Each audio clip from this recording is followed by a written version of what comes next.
हमारे साथ मुंबई से जुड़ रहे हैं द बोनस का एडिटर अंशुमन तिवारी। सर बहुत बहुत स्वागत है, गुड मॉर्निंग। गुड मॉर्निंग हर्ष। दुनिया पर दुनिया में आप सबका स्वागत है। कल सुबह हम नहीं मिल सके, तकनीकी खामियां हमारे नियंत्रण में नहीं थी, लेकिन हमने दोपहर तक उसे वापस चीजें ठीक कर ली।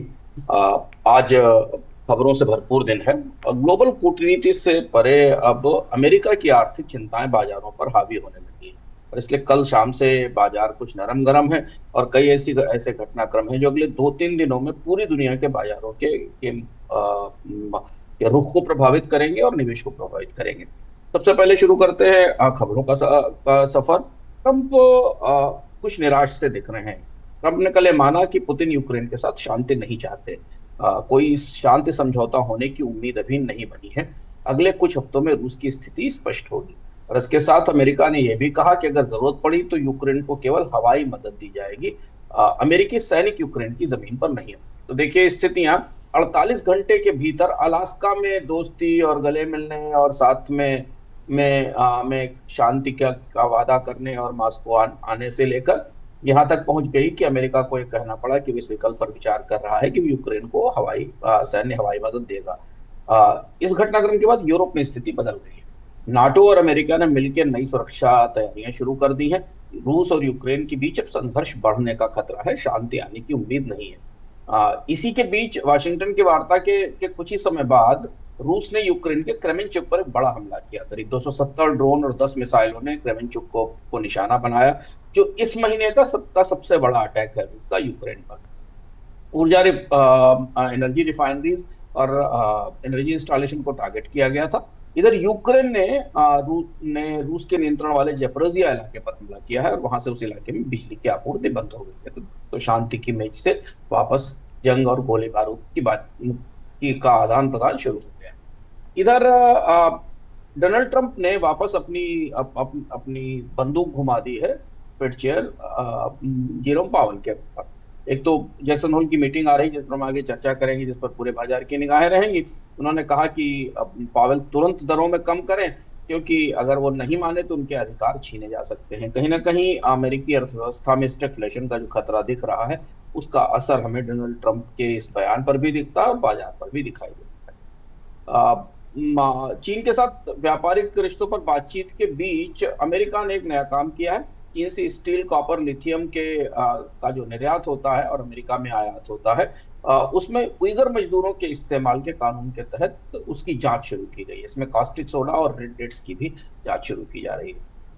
इधर जैसा हम लोगों को शुरुआत में लग रहा था कि अमेरिका और ईयू के बीच जो डील जल्दबाजी में हुई है, उसमें कई सारे महत्वपूर्ण तथ्य और सहमतियां नहीं है और उनका असर में दिखाई देने लगा। ईयू ने अमेरिका को व्यापार और टैरिफ पर एक नया ड्राफ्ट भेजा है। ये ड्राफ्ट उससे अलग है जो ईयू और डोनाल्ड ट्रंप की वाशिंगटन की बैठक के बाद जारी किया गया था।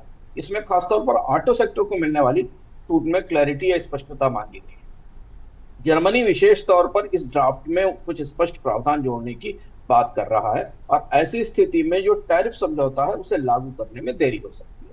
इधर इसराइल में तनाव बढ़ा हुआ है। गाजा में युद्ध विराम की कोशिश है। अमेरिका, इजिप्ट और कतर ने एक नई कोशिश की है, लेकिन हमास की तरफ से पिछले 24 घंटे से कोई बयान नहीं आया है। मैक्रो पिक्चर पर चलते हैं, ग्लोबल अर्थव्यवस्थाओं को करीब से देखते हैं। जैक्सन होल का समिट शुरू हो रहा है 21 तारीख से। 23 तारीख को वहां पर जेरोम पावेल का भाषण होगा और इससे पहले पूरी दुनिया के शेयर बाजार सशंकित है, एज पर हैं। विक्स भी बढ़ा है। अमेरिका में टेक और बैंक कमजोर है, क्योंकि 3-4 महत्वपूर्ण संकेत इस बैठक से आएंगे। पहला ये कि फेडरल रिजर्व और व्हाइट हाउस के बीच जो टकराव चल रहा है, उसमें फेडरल रिजर्व गवर्नर क्या बोलते हैं, क्योंकि आमतौर पर फेडरल रिजर्व अपनी मॉनेटरी पॉलिसी कमेटी के दस्तावेजों के जरिए और प्रेस कॉन्फ्रेंस के जरिए बोलता है। पूरे साल भर में केवल एक ही इवेंट होता है जिसमें ये कहा जाता है कि फेडरल रिजर्व के चेयरमैन जो सोच रहे हैं, जो उनके माइंड में, वो बोलते हैं। दूसरा, उनका ब्याज दरों पर क्या रुख रहेगा, स्टैग्फ्लेशन के खतरे पर क्या रुख रहेगा, और ट्रंप की टैरिफ नीतियों के बाद अमेरिकी अर्थव्यवस्था का क्या तस्वीर रहेगी, इस पर उनकी टिप्पणी आएंगी और इसलिए बाजार इसे करीब से देख रहा है। कनाडा में जुलाई में उपभोक्ता महंगाई के आंकड़े आए, करीब 1.9% घटा है। गैस की कीमतों में गिरावट आई है और बैंक ऑफ कनाडा ने थोड़ी लिबरल नीति का संकेत भी दिया है। यूरोप में कॉर्पोरेट मुनाफे घट रहे हैं।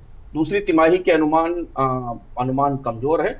सबसे बड़ा जो असर है वो एक्सपोर्ट पे असर का दिख रहा है, क्योंकि एक्सपोर्ट नहीं हो पा बढ़ रहा है और टैरिफ के कारण असर है, इसलिए कंपनियों के मुनाफों पर असर आ रही है। एक बड़ा गतिरोध जो कनाडा और अमेरिका के और दुनिया की हवाई यात्रा में बना था, वो एयर इंडिया के कर्मचारी, एयर कनाडा के कर्मचारियों की हड़ताल थी। एयर कनाडा के कर्मचारियों की हड़ताल खत्म हो गई है, उड़ानें शुरू हो गई हैं, लेकिन पूरी बहाली में करीब एक हफ्ते का समय लगेगा। चीन ने ब्याज दरें स्थिर रखी हैं, लेकिन चीन अपने सोलर सेक्टर पर सख्ती बढ़ा रहा है। चीन में अतिरिक्त उत्पादन की समस्या है और इसे रोकने के लिए सोलर सेल बनाने वाली फैक्ट्रीज के ऑडिट किए जा रहे हैं और उनकी फाइनेंसिंग की जांच की जा रही है, ताकि क्षमता से अधिक उत्पादन न हो सके। टैरिफ और सप्लाई चेन का दबाव बढ़ रहा है, इसलिए चीन अपने उत्पादन को चीन से बाहर ले जाने की योजना बना रही है, ताकि अमेरिकी बाजारों में माल बेचने में आसानी हो सके। और इधर ब्लैक सी में निर्यात का जोखिम बढ़ रहा है, जैसा कि रूस और यूक्रेन के बीच बढ़ते तनाव के कारण दिख रहा है। और सऊदी अरब ने अपने गेहूं का इंपोर्ट बढ़ाया है। ईयू फर्मों से, ईयू की जो ग्रेन फर्म्स हैं, उनसे गेहूं की खरीद की पुष्टि की है। कमोडिटी बाजार दो तीन घटनाक्रमों को एक साथ देख रहा है। एक रूस यूक्रेन वार्ता की असफलता और नए सिरे से तनाव, और दूसरा जैक्सन होल की मीटिंग, जिसके बाद फेडरल रिजर्व का नीतिगत नजरिया साफ होगा। तो यूक्रेन और वार्ता में नतीजा नहीं निकलने के बाद आज कच्चे तेल में वापस मजबूती आई। कल तक के कच्चे तेल का मार्केट, क्रूड का मार्केट कुछ दबाव में था, तो लग रहा था कि अगर सहमति होती है तो रूस के तेल की आपूर्ति बढ़ेगी। लेकिन हाँ, जो अब रूस और यूक्रेन के युद्ध का जो नया दौर शुरू हुआ है जुलाई के अंत से अगस्त से, उसमें दोनों देश एक दूसरे की एनर्जी इंस्टॉलेशन को निशाना बना रहे हैं। इसका असर आने वाले समय में कच्चा तेल बाजार पर, क्रूड के बाजार पर दिखेगा। हालांकि अभी फिलहाल स्थिरता है। रूस के किसी बड़े एनर्जी इंस्टॉलेशन के डैमेज होने का की खबर नहीं है, इसलिए तेल आपूर्ति में कोई बड़ी रुकावट नहीं है। सोना 3 सप्ताह के निचले स्तर पर है। जैक्सन हॉल में फेड चेयर के भाषण का इंतजार है। अगर ब्याज दरें कम होने की संभावना बनती दिखाई देती है तो परिस्थितियां दूसरी तरफ जाएंगी, नहीं तो स्टेगफ्लेशन का असर सोने पर वापस लौट आएगा। पाम ऑयल में तेजी दिख रही है। भारत के खाद्य तेल प्रोसेसर पर असर पड़ेगा। स्टील की में थोड़ी रिकवरी आई है। चीन की मांग निकलना शुरू हुई है। विदेशी मुद्रा बाजार साइडवेज है। जैक्सन हॉल और यूक्रेन के तनाव से डॉलर इंडेक्स में हमने थोड़ी मजबूती देखी है। 98 के आसपास है, लेकिन कोई बड़ा रुख नहीं है। एक तरह से बाजार स्थिर सा है। रुपया भी स्थिर है, लेकिन डॉलर में थोड़ी सी मजबूती के कारण बाकी मुद्राओं में, यूरो में, येन में और पाउंड स्टर्लिंग में हमें कमजोरी दिखाई दे रही है। क्रिप्टो बाजार में तीन चार बड़े घटनाक्रम हैं। स्टेबल कॉइन टेदर, जो कि यूएस डीटी है, उस कंपनी ने व्हाइट हाउस के जो पूर्व सलाहकार हैं, क्रिप्टो सलाहकार हैं, बो हाइंस को उन्हें अपना कंप्लायंस कंसल्टेंट बनाया है। बो हाइंस वो शख्सियत हैं जिन्होंने व्हाइट हाउस की जो ताजा क्रिप्टो पॉलिसी आई है अमेरिकी प्रशासन की, जिसके बाद क्रिप्टो का बूम शुरू हुआ है, उसे बनाने में महत्वपूर्ण भूमिका निभाई है। साउथ कोरिया ने अपने सभी क्रिप्टो एक्सचेंजेस पर 10 सितंबर तक क्रिप्टो पर कर्ज देने की, क्रिप्टो के बदले लेंडिंग की व्यवस्था को बंद करने का आदेश दिया है। इससे दक्षिण कोरिया के बाजारों में ट्रेडिंग वॉल्यूम में करीब 4% तक की गिरावट आई।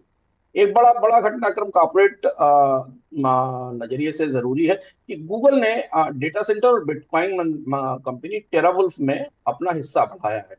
या इस खबर को बाजार ने काफी गंभीरता से लिया है और उसे समझने की कोशिश की है। तो माना जा रहा है कि गूगल अब बिटकॉइन और क्रिप्टो में गंभीरता से निवेश कर रहा है, क्योंकि टेरावुल्फ में अब वो सबसे बड़ा हिस्सेदार हो गया है। करीब करीब 14% के आसपास की हिस्सेदारी गूगल की टेरावुल्फ में हो गई है। कॉर्पोरेट खबरों में जो महत्वपूर्ण खबर है उसमें इंटेल 2 दिन से सुर्खियों में है। इंटेल में सॉफ्टबैंक $2 बिलियन की इक्विटी लेने जा रहा है। छठा सबसे बड़ा इन्वेस्टर हो जाएगा, शेयर होल्डर हो जाएगा। और दूसरा ये कि अमेरिकी सरकार, अनोखी बात है, अमेरिकी सरकार इंटेल में करीब 10% हिस्सेदारी के पर विचार कर रही है। ये भी एक नई मुहिम है निजी कंपनियों में सरकार की हिस्सेदारी की। चीन के लिए इनवीडिया एक नया एआई चिप B30 ला रही है। जो नए निर्यात के नियम ट्रम्प प्रशासन ने तय किए हैं चीन को, उसके तहत इस चिप को बनाया जाएगा। और चीन के बाजार में इस चिप का काफी उत्सुकता से इंतजार किया जा रहा है। इधर वजन घटाने के लिए, पूरी दुनिया में ओबेसिटी से निपटने के लिए ग्लोबल फार्मा कंपनियां एक साथ आ रही हैं और मिलकर कोई दवा बनाएंगी, जिसके लिए पेटेंट के प्रस्ताव भी बढ़े। भारत का बाजार आज दो तीन खबरों के असर में रहेगा। सबसे महत्वपूर्ण खबर तो कैबिनेट की है। सरकार ने रियल मनी गेमिंग पर प्रतिबंध लगा दिया, यानी वो गेम ऑनलाइन गेम्स जिनमें पैसे का लेन देन होता है, पैसे में भुगतान होता है या मनी जीती जाती है, उस पर पूरी तरह प्रतिबंध लगा दिया। लंबे समय से इसको लेकर तमाम वो और उलझन चल रही थी। इसका असर हमें आईटी कंपनियों पर, फिनटेक कंपनियों पर, बाजार में गेमिंग कंपनियों पर जरूर दिखाई देगा। दूसरा ये कि जियो और एयरटेल ने अपनी टैरिफ व्यवस्था में बदलाव किया है। 1 GB पर डे वाला जो डेटा प्लान था, जिसको कि एंट्री लेवल शुरुआती प्लान कहा जाता था, उसे पूरी तरह खत्म कर दिया है। इससे तक अगर आप माने कि दोनों कंपनियों के ग्राहकों के लिए जो शुरुआती ट्रैफिक है उससे 15 से टैरिफ है वो 15 से 17% बढ़े हैं। इससे इन कंपनियों के आरपू में बढ़ोतरी की उम्मीद है। एयरटेल के स्टॉक्स पर इसका असर दिखाई देगा, लेकिन बाजार में मोबाइल की महंगाई रुकने का नाम नहीं ले रही है। मोबाइल सेवा लगातार महंगी हो रही है। आकाश एयर अपना फ्लीट बढ़ाने की योजना पर काम कर रही है। आकाश एयर को नई फंडिंग मिली है और प्रेमजी इन्वेस्ट ने, जो अजीम प्रेमजी की कंपनी है, उसने आकाश एयर में नया निवेश किया है। अगले 24 घंटे में जैक्सन होल के सम्मेलन की चर्चा पूरे दुनिया के बाजारों पर रहेगी। खासतौर पर अमेरिका में जो स्टैगफ्लेशन के ठोस संकेत मिलना शुरू हुए हैं, जो अमेरिकी और बाजारों के लिए, दुनिया भर के बाजारों के लिए चिंता का विषय है। डोनाल्ड ट्रंप दबाव बनाएंगे कि जैक्सन होल की बैठक में कुछ संकेत जरूर दें पावेल, ब्याज दरों में कमी के। और अगर ब्याज दरों में कमी को कोई संकेत आते हैं तो बाजारों के लिए अच्छी खबर होगी। लेकिन यूएस मार्केट के विक्स में और यूरोपियन मार्केट के विक्स में उतार चढ़ाव की उम्मीद है। बॉन्ड मार्केट भी थोड़ा एज पर रहेगा और इस पूरी घटनाक्रम को, जैक्सन होल की स्पीच को ध्यान से देखेगा। जैसे हमने बताया कि रूस ने क्रेमेंचुक में हमला किया है।